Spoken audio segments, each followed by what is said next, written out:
Ito ang dulang huwag mo kong salingin o envelope. Isang araw sa malayong bayan ng Andal ay nakatira ang binatang nagngangalang si Bogart. Itaas mo ang kamay mo, Bogart. Bogart.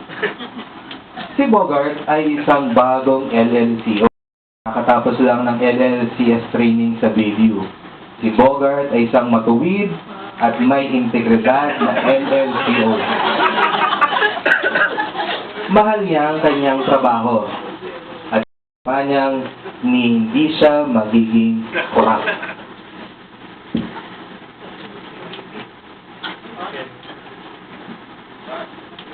Sa kanyang unang araw sa field, dala-dala niya ang bag na binigay ni Ma'am Cory sa training.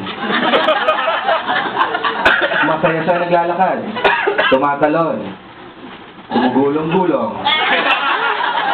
Nang makita niya ang kanyang unang establishment, si Geltin Corporation. Siya'y nag-ring ng doorbell. Ding dong! Ito pala yung Genry. Malaki ah.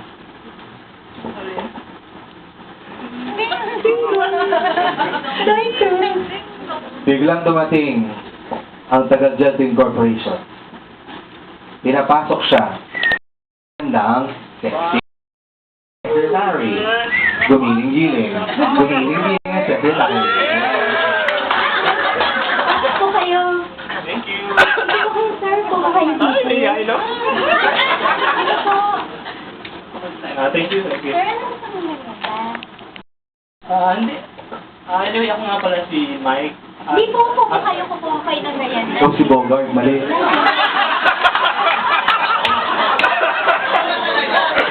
Si Bogart pala. Habang naghihintay sa lobby, nilatagan ng sexing secretary ng paborito ng kanyang fruit juice at club sandwich. Ay, nababala ko mo. At hindi nagkatubiling nilamon ito ni Bogart. Lamon! Lamon! Lamon! Lamon! Nakabala ka bang? Hindi.